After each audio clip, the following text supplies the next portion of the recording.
Imaginez votre vie comme un chemin de montagne. Parfois, vous avancez d'un pas sûr, guidé par une énergie claire et une vision de la destination. Parfois, vous trébuchez sur des pierres invisibles, ces obstacles qui surgissent sans prévenir et qui vous rappellent la fragilité de chaque pas. Et trop souvent, vous vous perdez dans des sentiers secondaires, séduits par une promesse illusoire ou distraits par le bruit incessant du monde. Ce chemin, c'est votre existence. Et sur cette route, il n'est pas rare de sentir que l'on s'éparpille, que l'on marche sans direction véritable, happé par les exigences, les comparaisons et les désirs sans fin que la société fait naître en nous. Comme un voyageur désorienté, vous regardez autour de vous, mais au lieu de contempler la beauté de la montagne, vous ne voyez que des ombres et des voix contradictoires qui vous éloignent de l'essentiel. Mais une question demeure. Que se passerait-il si, au lieu de vous disperser, vous choisissiez de marcher avec clarté? Et si, au lieu de vous laisser entraîner par le vacarme extérieur, vous reveniez à l'intérieur, à ce lieu de calme où réside votre véritable direction? Le bouddhisme nous rappelle que chaque être humain possède déjà en lui les ressources nécessaires pour avancer avec confiance. La montagne n'est pas un ennemi. Les pierres ne sont pas là pour vous faire chuter, mais pour vous apprendre à observer votre pas, à être attentif, à ralentir si nécessaire. Les détours, eux aussi, portent une leçon, celle de la pleine conscience, de l'importance de revenir sans cesse à votre chemin véritable. En réalité, le chemin n'a jamais été perdu. Il attend simplement que vous le regardiez avec des yeux neufs, dégagés des illusions et des distractions. Le Bouddha enseignait que l'esprit est semblable à un singe qui saute de branche en branche, incapable de se poser. Nous connaissons tous ce sentiment, nos pensées vagabondent sans cesse, passant du regret du passé à l'anticipation du futur, rarement posées dans le présent. C'est cette agitation intérieure qui nous fait trébucher sur les pierres invisibles et qui nous pousse vers des sentiers inutiles. Pourtant, il existe une autre manière d'avancer. C'est ce que la sagesse bouddhiste nous propose, marcher sur la montagne avec une conscience entière. Observer chaque pas. Ressentir la terre sous nos pieds. Comprendre que le chemin n'est pas seulement une route vers un sommet lointain, mais qu'il est lui-même l'expérience précieuse de la vie.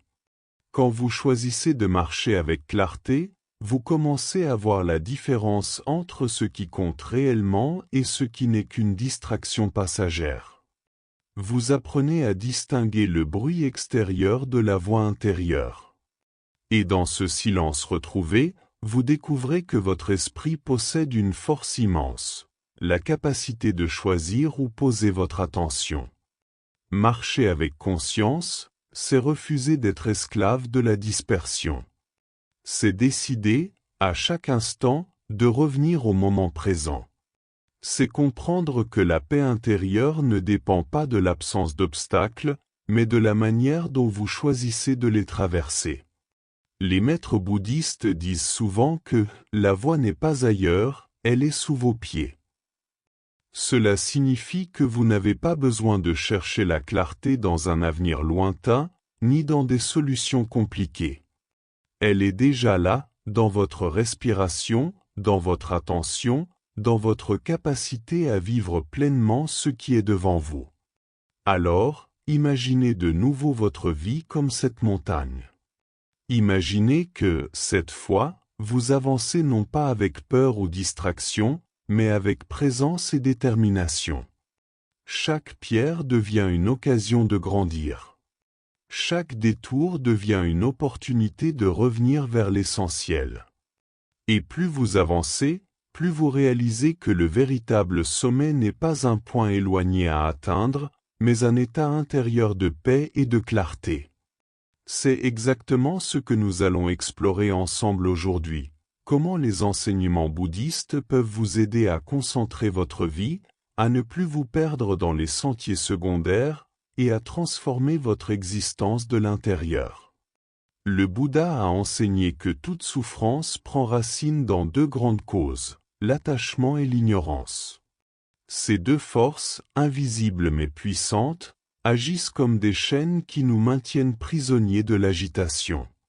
Aujourd'hui, dans notre monde moderne, il est facile de croire que ce sont les réseaux sociaux, les notifications, les obligations professionnelles, ou encore le bruit constant de la société qui nous vole notre paix intérieure.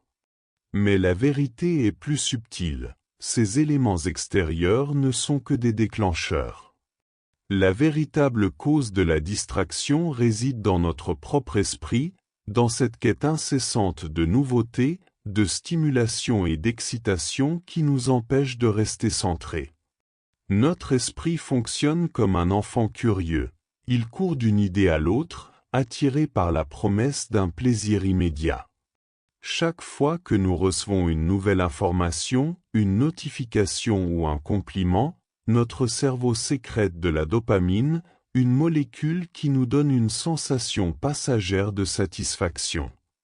Mais cette sensation est éphémère, et nous repartons aussitôt à la recherche d'une nouvelle source de stimulation. Ainsi, au lieu de nous reposer dans la clarté de l'instant présent, nous vivons dans un état constant de dispersion. Le Bouddha comparait cette agitation à un singe ivre, bondissant de branche en branche, incapable de se poser. Cette image décrit parfaitement notre esprit moderne, saturé d'informations, incapable de se fixer sur une seule chose, toujours avide de plus. Nous croyons que nos distractions viennent de l'extérieur, mais en réalité, elles ne sont que le reflet d'un esprit non maîtrisé. Lorsque nous comprenons cela, nous franchissons une étape essentielle. Nous cessons de blâmer le monde extérieur. Tant que nous pensons que la distraction vient uniquement de ce qui nous entoure, nous cherchons à modifier sans cesse notre environnement, à couper, à contrôler, à fuir. Mais même au cœur d'une pièce silencieuse, notre esprit peut continuer à vagabonder. C'est pourquoi le véritable travail consiste à apprivoiser notre propre esprit. Apprivoiser son esprit, c'est comme prendre soin d'un jardin. Imaginez que votre esprit soit une terre fertile. Si vous y laissez pousser toutes sortes de mauvaises herbes, pensées inutiles, comparaisons, désirs sans fin, elles finissent par étouffer les fleurs fragiles de la paix et de la concentration. Mais si, avec patience et constance, vous arrachez ces mauvaises herbes et que vous semez à la place des graines de présence, d'attention et de sérénité, alors votre jardin intérieur devient un lieu de beauté et de calme. Il ne s'agit pas de rejeter toutes les stimulations du monde moderne, mais de comprendre leur nature. Un maître bouddhiste disait, « Le problème n'est pas l'existence des distractions, mais notre attachement à elles. » Les distractions ne disparaîtront jamais complètement. Il y aura toujours des voix, des images, des obligations. Mais vous avez le pouvoir de choisir comment y répondre. Prenons un exemple simple. Lorsque vous recevez une notification sur votre téléphone, votre première réaction est de céder, de regarder, de vérifier. Mais si vous observez ce moment avec lucidité, vous remarquerez qu'il s'agit simplement d'une impulsion intérieure, une habitude construite par l'attente de plaisir. En prenant conscience de cela, vous créez un espace entre la stimulation et votre réaction. Dans cet espace, réside votre liberté. Comprendre la source de la distraction, c'est réaliser que vous n'êtes pas obligé de suivre chaque pensée, chaque désir, chaque impulsion. Tout comme les nuages passent dans le ciel sans jamais l'altérer, vos pensées peuvent défiler dans votre esprit sans dominer votre vie. Lorsque vous commencez à voir vos distractions pour ce qu'elles sont, des constructions intérieures nourries par l'attachement, vous développez une nouvelle force, la capacité de choisir.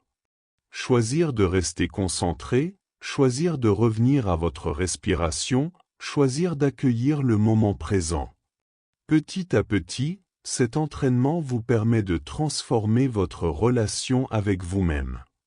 Vous cessez d'être un esclave de vos pensées et vous devenez l'observateur, le gardien bienveillant de votre esprit. C'est là que naît la véritable liberté intérieure. Car au fond, la distraction n'est pas un ennemi, elle est un maître déguisé. Elle vous montre où se trouve votre attachement, elle révèle vos habitudes inconscientes, et elle vous offre une occasion de pratiquer le retour à la clarté. Ainsi, comme un jardinier patient arrache les mauvaises herbes pour laisser fleurir ses plantes, vous pouvez, vous aussi, éliminer les distractions intérieures et cultiver un esprit paisible, stable et concentré. Et dans ce silence retrouvé, vous découvrirez que la source de la paix a toujours été en vous, attendant simplement que vous choisissiez de l'arroser. Le Bouddha disait, vous avez pouvoir sur votre esprit, pas sur les événements extérieurs. Ces mots simples contiennent une vérité profonde. Trop souvent, nous croyons que notre bonheur dépend des circonstances. Un emploi stable, une relation harmonieuse, des réussites visibles aux yeux des autres. Mais la réalité est différente. Nous n'avons que très peu de contrôle sur ce qui se déroule autour de nous. Les événements extérieurs vont et viennent, telles les vagues de l'océan, parfois calmes, parfois agitées. Ce que nous pouvons apprendre à maîtriser, en revanche, c'est notre réponse intérieure. C'est ici que la pleine conscience entre en jeu. La pleine conscience, c'est l'art d'être pleinement présent dans l'instant. Cela peut paraître simple, presque trop simple, mais en réalité, c'est une discipline profonde. Car la plupart du temps, nous ne sommes pas réellement ici. Nos pensées sont absorbées par le passé, à ruminer ce qui aurait pu être différent, ou projeter vers l'avenir, à anticiper, craindre ou espérer ce qui pourrait arriver.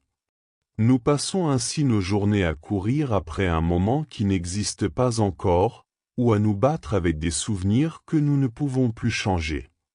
La pleine conscience nous ramène là où la vie se déroule véritablement, dans l'instant présent. Respirer consciemment est l'une des portes les plus accessibles vers cette pratique. Inspirez profondément. Sentez l'air entrer dans vos poumons. Expirez lentement. Dans ce simple mouvement, il n'y a ni passé ni futur. Il n'y a que maintenant. Et dans ce « maintenant », réside une paix silencieuse, une stabilité que rien ni personne ne peut vous enlever. Observer ses pensées sans les juger est une autre clé essentielle. L'esprit génère continuellement des pensées, comme le ciel produit des nuages. Vous n'avez pas besoin de les arrêter ni de les contrôler de force. Vous pouvez simplement les observer passer, sans vous y accrocher. Certaines pensées sont agréables, d'autres douloureuses. Mais en les regardant avec bienveillance, sans critique, vous réalisez qu'elles ne sont pas vous.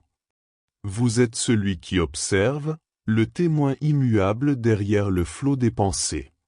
Chaque instant vécu en pleine conscience devient ainsi une graine de sérénité plantée dans le sol de votre vie. Pensée grecque. Combien de moments précieux échappent à notre attention, simplement parce que nous sommes ailleurs dans notre esprit? Le sourire d'un proche, le chant d'un oiseau, la chaleur du soleil sur la peau. Des instants simples, mais porteurs d'une immense richesse.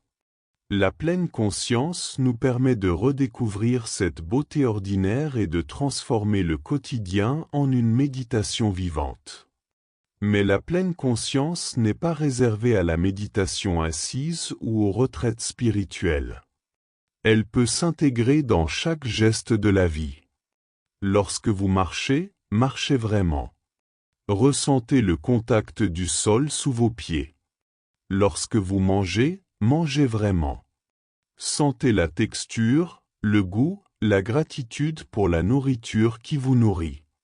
Lorsque vous écoutez quelqu'un, écoutez vraiment, sans préparer votre réponse, mais avec une présence totale. Pratiquez ainsi, au quotidien, transforme peu à peu votre existence. Les moments ordinaires deviennent des portes vers la paix intérieure. Le stress perd de son emprise, car vous apprenez à ne pas être dominé par des pensées incontrôlées. Les émotions cessent de vous emporter comme des tempêtes, car vous développez la capacité de les observer sans vous identifier à elles. Le Bouddha enseignait que l'esprit entraîné est le plus grand allié. En cultivant la pleine conscience, vous devenez ce maître intérieur qui guide ses pensées au lieu de s'y soumettre. Vous découvrez que la paix ne dépend pas de circonstances idéales, mais de la qualité de votre attention. Et plus vous pratiquez, plus vous réalisez que cette paix intérieure rayonne vers l'extérieur. Une personne consciente inspire la sérénité autour d'elle. Sa présence devient une invitation pour les autres à ralentir, à respirer, à revenir eux aussi dans l'instant présent. En fin de compte, la pleine conscience n'est pas une technique, c'est une manière d'être. Une façon de vivre qui consiste à ne plus passer à côté de sa propre vie. C'est accepter ce qui est, avec douceur et lucidité, plutôt que de lutter sans cesse contre ce que nous ne pouvons pas contrôler. Rappelez-vous, chaque respiration consciente est un retour à vous-même. Chaque pensée observée sans jugement est une libération. Chaque instant de pleine conscience est une graine de sérénité semée dans votre esprit. Et avec le temps, ces graines germeront et transformeront votre existence tout entière en un jardin de paix intérieure. Une vie sans direction est comme un navire sans boussole, ballotté par les vents, à la merci des courants. Sans repère, il dérive, se laissant entraîner là où les forces extérieures le conduisent. Beaucoup d'entre nous vivent ainsi, guidés par les obligations, les habitudes, les désirs des autres, ou simplement par le flot de distractions qui s'impose jour après jour. Mais le Bouddha nous invite à réaliser une vérité essentielle. Nous pouvons choisir la direction de notre esprit. Fixer une intention claire, c'est prendre en main le gouvernail de ce navire qu'est votre vie. C'est décider, consciemment, de la direction dans laquelle vous souhaitez avancer, même au milieu des tempêtes. Une intention n'est pas seulement un objectif matériel ou une liste de tâches à accomplir. C'est une orientation intérieure, une boussole spirituelle qui donne un sens à vos actions et à vos pensées. Pensée grecque, chaque matin, vous vous réveillez et votre esprit est comme une feuille blanche. Vous pouvez le laisser se remplir de pensées automatiques, de soucis et d'urgences qui surgissent sans prévenir. Ou bien vous pouvez choisir d'y inscrire une intention simple et claire. Aujourd'hui, je choisis la paix. Aujourd'hui, je choisis la clarté. Aujourd'hui, je choisis de cultiver la compassion. Ces phrases, dites avec sincérité, deviennent des phares intérieurs. Et comme des phares guidant les marins dans l'obscurité, elles éclairent vos pas au milieu du brouillard des distractions et des difficultés. Fixer une intention n'est pas une contrainte, mais une libération. Cela ne signifie pas que vous contrôlez tout ce qui va se passer dans votre journée. Le monde extérieur continuera à vous envoyer des défis, des imprévus, des émotions intenses. Mais lorsque vous portez une intention claire, vous savez comment orienter votre esprit face à ces événements. Vous cessez d'être une victime des circonstances et devenez l'acteur conscient de votre expérience. Prenons un exemple, vous fixez le matin l'intention de cultiver la patience. Puis, dans la journée, une personne vous parle durement ou un contretemps vous irrite. Votre premier réflexe peut être la colère ou l'agacement. Mais en vous rappelant votre intention, vous créez un espace. Vous respirez. Vous choisissez de répondre différemment. L'intention agit alors comme une ancre qui vous ramène à ce que vous aviez décidé d'incarner. Les maîtres bouddhistes rappellent souvent que l'intention est plus importante que le résultat. car c'est l'intention qui colore vos actions, qui façonne votre esprit. Deux personnes peuvent accomplir le même acte, mais si l'une agit par peur et l'autre par compassion, l'effet intérieur n'est pas le même. Ainsi, fixer des intentions claires, c'est modeler, jour après jour, la qualité de votre conscience. Mais comment cultiver cette pratique au quotidien? Le matin, avant même de plonger dans les obligations ou de regarder votre téléphone, prenez quelques instants pour respirer profondément et poser une intention. Écrivez-la si nécessaire dans un carnet ou répétez-la intérieurement comme un mantra. L'essentiel est qu'elle vienne du cœur, qu'elle exprime une valeur que vous souhaitez nourrir. Au cours de la journée, rappelez-vous régulièrement cette intention. Une simple respiration consciente peut suffire pour vous reconnecter à elle. Et le soir, prenez un moment pour réfléchir. Avez-vous vécu selon cette intention? Si oui, remerciez-vous. Sinon, accueillez cela sans jugement et renouvelez votre engagement pour le lendemain. Petit à petit, ces intentions deviennent des habitudes de l'esprit.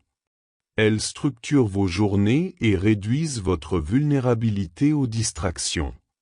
Car lorsque vous savez pourquoi vous agissez, les tentations et les diversions perdent de leur force. Vous êtes moins facilement emporté par les courants extérieurs. Vous marchez droit, guidé par la lumière de votre boussole intérieure. Fixer des intentions claires, ce n'est pas remplir votre vie de rigidité. C'est, au contraire, lui offrir un sens, une orientation. C'est reconnaître que chaque journée est une occasion précieuse de semer ce que vous souhaitez récolter demain. Et même si les tempêtes sont inévitables, vos intentions deviennent des racines profondes qui vous maintiennent stable, centré et aligné. Rappelez-vous, une intention claire n'a pas besoin d'être grandiose. Elle peut être aussi simple que « aujourd'hui, je choisis la gratitude » ou « aujourd'hui, je choisis de rester calme ». Ces petites phrases, répétées jour après jour, ont le pouvoir de transformer non seulement vos pensées, mais aussi votre manière d'être au monde. Ainsi, fixez vos intentions chaque matin comme on allume une lampe dans l'obscurité. Et laissez leur lumière vous guider à travers le tumulte de la vie. L'esprit reflète son environnement. Comme un lac qui se trouble au moindre souffle de vent, notre esprit se laisse influencer par ce qui l'entoure. Lorsque l'espace dans lequel nous vivons est encombré, bruyant, rempli d'objets inutiles, il devient difficile de trouver la clarté intérieure. Les distractions extérieures nourrissent les distractions intérieures. À l'inverse, un environnement simple, apaisant et harmonieux agit comme un miroir qui encourage la sérénité et l'équilibre. Le Bouddha enseignait l'importance de cultiver non seulement un esprit paisible, mais aussi des conditions favorables pour soutenir cet état intérieur. L'environnement dans lequel nous passons nos journées est comme un sol. Selon ce que nous y semons, il peut nourrir la confusion ou la clarté. Prenez un instant pour observer votre espace de vie ou de travail. Voyez-vous du désordre? Des piles d'objets, des écrans qui attirent votre regard, des bruits constants? Chaque élément qui s'accumule dans votre environnement ajoute un poids subtil à votre esprit. Ce poids, nous le portons souvent sans en être conscients. Nous nous sentons fatigués, dispersés, tendus, sans savoir que le chaos autour de nous entretient ce chaos intérieur. La première étape pour créer un environnement propice est la simplicité. Cela ne signifie pas vivre dans un espace vide ou austère, mais choisir avec soin ce qui vous entoure. Un espace épuré n'est pas seulement agréable pour les yeux, il devient une invitation au calme, une respiration visuelle qui permet à l'esprit de se détendre. Aménagez un coin de calme chez vous. Il n'a pas besoin d'être grand. Cela peut être un simple coussin posé dans un coin de votre chambre, une petite table avec une bougie, une plante verte, une lumière douce. Cet espace devient votre sanctuaire personnel, un lieu où vous pouvez revenir à vous-même, loin des distractions. Chaque fois que vous y entrez, votre esprit comprend que vous faites le choix délibéré de la sérénité. Ce sanctuaire peut être utilisé pour méditer, lire des textes inspirants, ou simplement respirer en silence. Plus vous l'utilisez consciemment, plus il devient chargé d'une énergie de calme. Au fil du temps, il devient comme une encre. Il suffit de vous y asseoir pour sentir votre esprit ralentir et s'apaiser. Les éléments naturels jouent également un rôle essentiel. Dans le bouddhisme, la nature est souvent utilisée comme un maître silencieux, un reflet de l'harmonie universelle. Ajoutez une plante, laissez entrer la lumière du soleil, écouter le chant des oiseaux ou le bruit de l'eau peut transformer un espace ordinaire en un lieu de ressourcement. La présence du vivant rappelle que vous faites partie d'un tout plus grand, et cela apaise naturellement votre esprit. Mais l'environnement ne se limite pas aux lieux physiques. Il inclut aussi les sons, les couleurs et même les relations qui nourrissent votre quotidien. Les sons apaisants, une musique douce, le silence ou des sons naturels soutiennent la concentration. Les couleurs douces et naturelles favorisent le calme, tandis que les couleurs vives et agressives peuvent stimuler inutilement l'esprit. Quant aux personnes qui vous entourent, elles influencent aussi votre état intérieur. Entourez-vous d'énergie bienveillante, de paroles qui inspirent, et limitez l'exposition aux échanges négatifs qui troublent votre sérénité.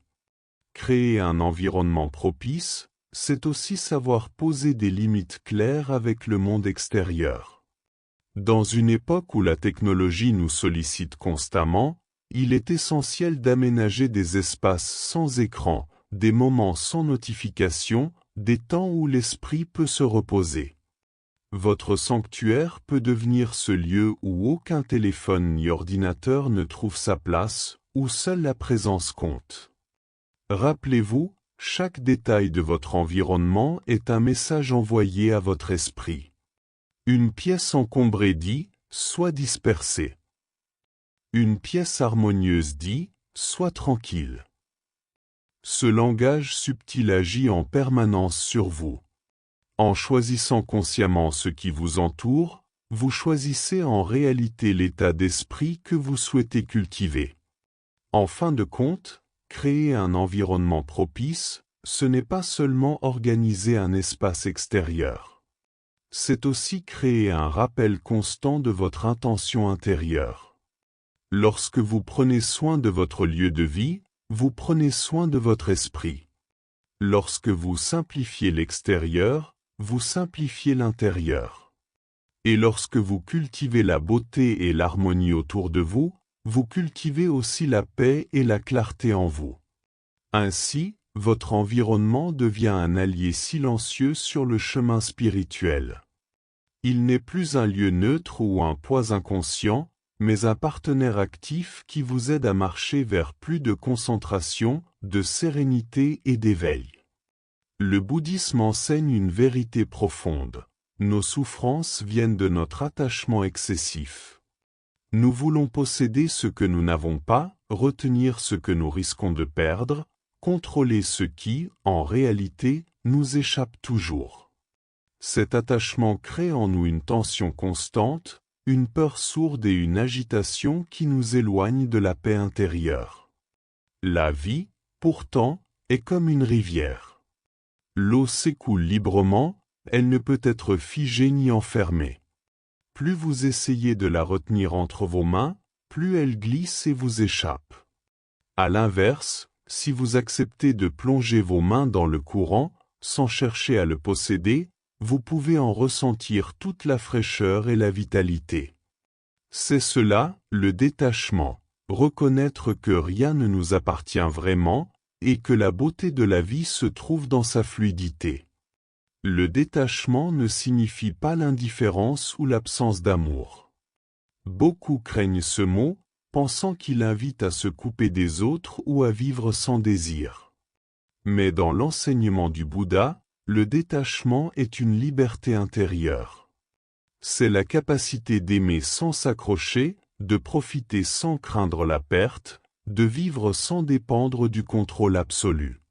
C'est accepter que tout change, que rien n'est permanent, et trouver la sérénité dans ce mouvement même. Dans notre quotidien, l'attachement se manifeste de 1000 façons. Vouloir que les autres se comportent selon nos attentes, craindre de perdre notre statut ou nos biens, s'inquiéter de chaque détail que nous ne pouvons pas maîtriser. Ces attachements sont comme des chaînes invisibles. Ils limitent notre vision et nous enferment dans une focalisation étroite, un tunnel mental, où nous ne voyons que ce que nous désirons ou redoutons.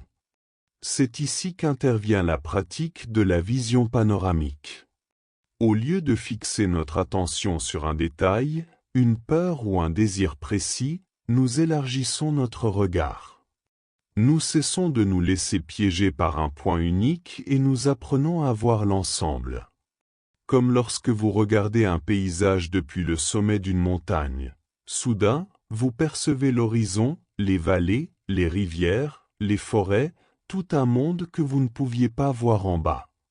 La vision panoramique est une métaphore mais aussi une pratique concrète.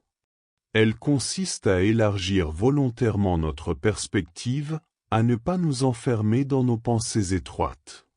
Par exemple, lorsque vous êtes absorbé par une difficulté, essayez de prendre du recul.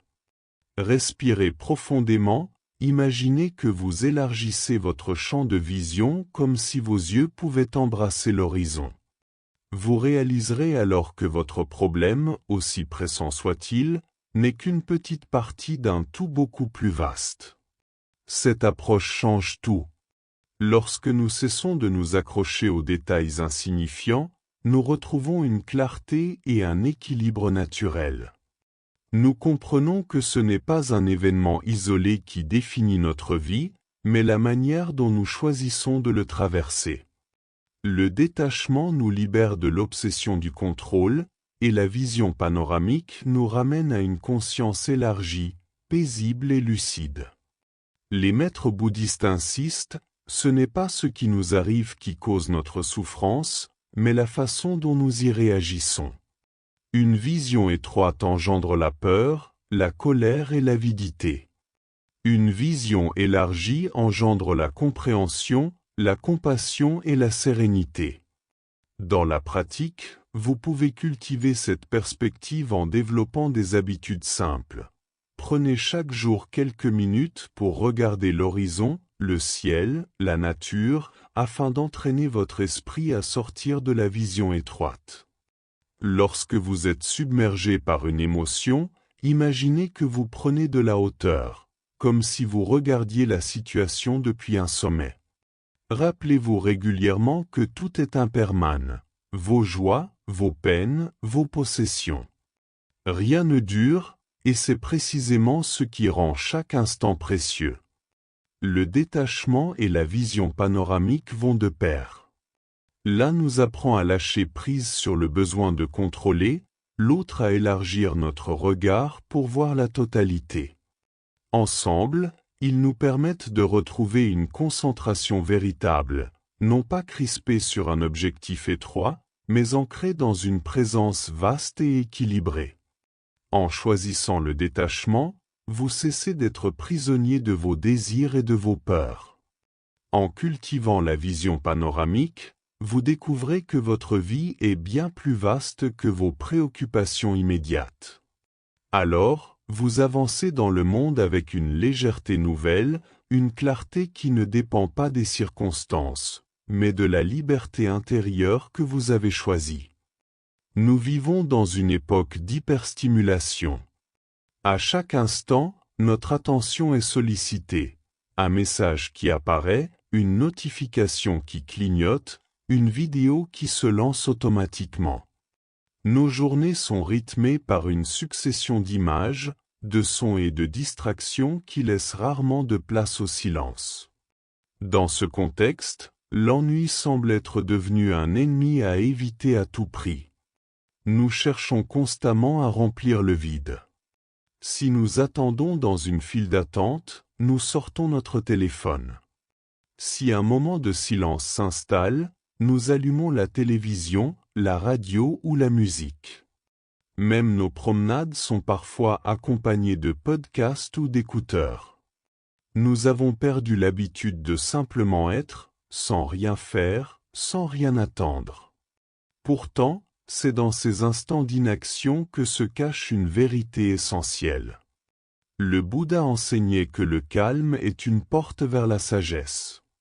Et paradoxalement, ce calme naît souvent de ce que nous appelons aujourd'hui l'ennui. L'ennui n'est pas une absence de sens, mais un espace fertile, une terre silencieuse dans laquelle de nouvelles graines peuvent germer. Lorsque nous cessons de courir d'une stimulation à l'autre, notre esprit retrouve son rythme naturel.